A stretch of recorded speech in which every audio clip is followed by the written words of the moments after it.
Olá, meu nome é Thiago Almeida Campos. Estou aqui para fazer a apresentação parcial da monografia do trabalho, né, de monografia de sistemas de informação 1. O trabalho ele é de cunho pesquisa científica, né? Estou fazendo junto com o professor Adriano Veloso, meu orientador, e o trabalho ele é bem voltado para a prática, né, para o desenvolvimento de modelagem, né, modelos de aprendizado de máquina específicos para um determinado contexto, né? Então, fazendo um resumo bem breve aqui, o contexto aqui que se trata, ele é o seguinte, né? Determinadas empresas, principalmente empresas do ramo alimentício, elas realizam o processo de refino de óleo, óleo vegetal, óleo de gorduras, e esse processo de refino do óleo, ele tem várias etapas. Uma dessas etapas é o processo de desodorização desse óleo.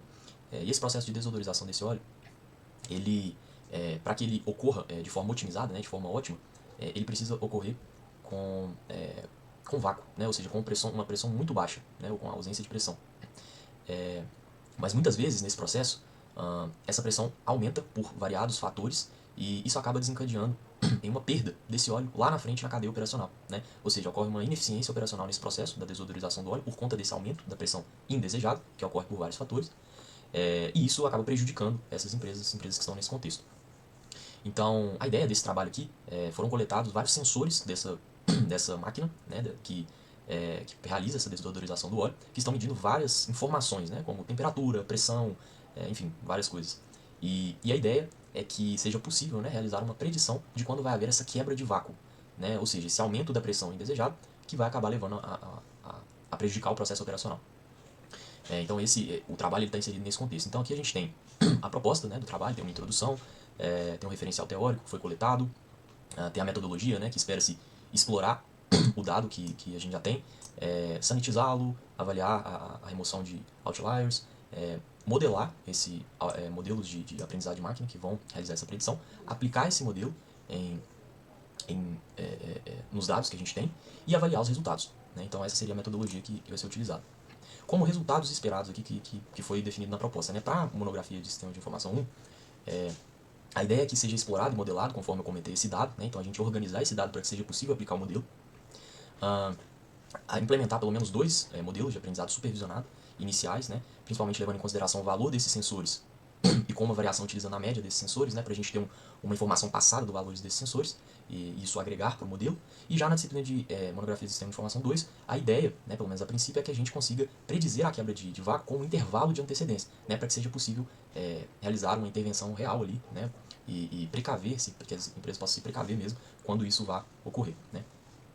Então, aqui na etapa tem um cronograma e tudo. E agora falando um pouquinho aqui sobre o que foi implementado, de fato, né, o que foi desenvolvido ao longo dessas últimas semanas, eu estou utilizando aqui o Google Colab para poder trabalhar com dado e construir esses modelos. Aqui na parte inicial estão sendo importadas algumas informações. O CSV com os dados, eu já subi ele para o Drive. E aqui eu estou realizando uma sanitização aqui, né, já estou removendo alguns pontos não desejados aqui que o modelo ele aprenda. Nesse caso aqui é um sensor, justamente o sensor-alvo, que ele informa qual que é a pressão do dedo, da variável alvo que a gente quer naquele momento. E para fins práticos, aqui a gente está considerando que uma pressão ela maior do que 10 já ocorreu a quebra de vácuo. Já não é a pressão desejada, conforme eu comentei no início. E maiores do que 20 já seriam situações onde a máquina não está em seu pleno estado de funcionamento. Então, são valores que a gente não precisa de considerar aqui no modelo. Então aqui tem uma exibição breve aqui do dado que a gente tem, né? Então cada coluna ela representa um sensor dessa máquina, é um dado puramente numérico aqui, e a gente também tem uma coluna de tempo, né? Está no formato de timestamp. Então o dado está organizado de forma, numa série temporal, né? De forma crescente, organizada, digamos assim, ordenada ao longo do tempo, e aí com isso aqui tem, enfim, aí para cada dado, para cada linha do dado, a gente tem um intervalo de tempo e qual que é o valor dos sensores naquele determinado momento. Aqui embaixo tem as colunas que a gente não quer utilizar no modelo, que estão no dado, então a gente está fazendo uma sanitização aqui, uma organização para remover elas e não utilizar elas no modelo. Tem a coluna final, que é a variável alvo que a gente quer. Estou organizando aqui, separando o dado, né, em dado de treino e dado de teste, que vai ser utilizado no modelo, então 80% de dado de treino e 20% de dado de teste. Aqui está só informando mais algumas coisas. Aqui definindo uns hiperparâmetros, então estou utilizando duas bibliotecas que implementam o algoritmo de gradient boosting, né, que é um emaranhado de sub-algoritmos, mas aqui com o objetivo de realizar um modelo de aprendizado de máquina supervisionado de regressão, né, a gente quer predizer uma variável contínua, né, nesse caso aqui a pressão do dedo. Então aqui a gente está fitando o modelo com dado de treino, a gente está realizando a predição, né, a avaliação aqui do modelo com o dado de teste, né, então comparando, né, com o dado de teste e com o valor real, qual que foi o resultado. E tem algumas métricas aqui de avaliação, como o erro médio, a raiz quadrada do erro médio, e aqui a gente está plotando graficamente aqui qual foi o resultado. E aí aqui ao longo do tempo, como eu falei, está ordenado, né, ao longo do tempo, e aí então a gente pode considerar que cada amostra aqui é, um dado. Né? E aqui na coluna Y a gente tem a pressão, que é o que eu comentei, que é a nossa variável alvo, que está sendo que o objetivo é conseguir predizer ela. Como eu falei, maior do que 10 há quebra de vácuo, menor do que 10 não há. Aqui é uma variação, uma outra biblioteca, né, o XGBoost, mas que também implementa o mesmo algoritmo, definindo os hiperparâmetros. Aqui ele está predizendo e dá para notar uma diferença. Né? Então pegando aqui, por exemplo, o raiz quadrada do erro médio, está 1.36 e aqui em cima está 1.52. Então, e aqui pelo próprio gráfico aqui a gente consegue ver que esse algoritmo, essa biblioteca, né, ela performou um pouco melhor com esse dado. Provavelmente por conta do hiperparâmetro aqui ou na implementação da biblioteca.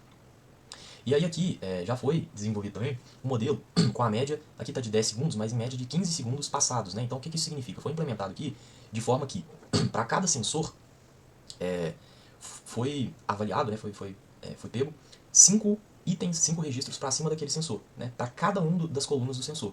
E foi calculada a média entre eles. Então eu tenho uma linha, eu vou pegar 5 linhas para cima daquela mesma coluna, daquele mesmo sensor, calcular a média. E vou colocar isso como uma nova coluna para essa linha aqui. Fazer isso para todas as linhas. Por que isso? Porque dessa forma, se a gente pega o valor dessa coluna no momento atual com a média do valor passado, de 15 segundos passados, a média, eu consigo saber se o valor daquele sensor está aumentando ou diminuindo em relação à média. Isso pode ser interessante. Né? Mais uma informação que a gente consegue dar para o modelo.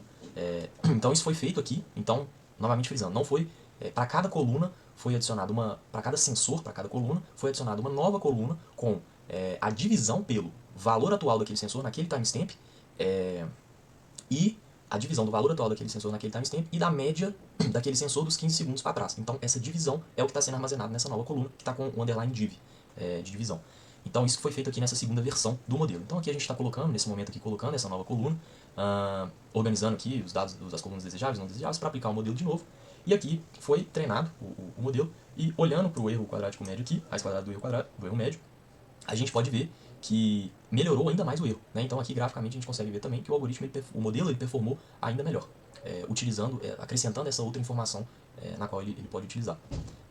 Aqui tem um gráfico de importância das features que foram utilizadas. E pensando agora como os próximos passos, a ideia é coletar todo esse trabalho que foi realizado e passá-lo para o relatório final, né, melhorar essa proposta, trazê-lo para o relatório final, tudo isso foi feito. E como eu falei, e também passar isso para o relatório e também principalmente avaliar no resultado, né, quando a pressão é maior do que 10, como que foi a performance, não avaliando também a performance em relação à pressão, né, que eu comentei que quando é maior do que 10 há quebra de vácuo, e quando é menor do que 10 não é a quebra de vácuo. Então avaliar não só a performance do modelo como um todo, mas avaliar também em relação aos fins práticos que eu comentei. Né? E além disso, pensando na monografia 2, a ideia é que a gente consiga ter uma variação do modelo para predizer essa quebra de vácuo com um intervalo de antecedência. Então esse seria o objetivo.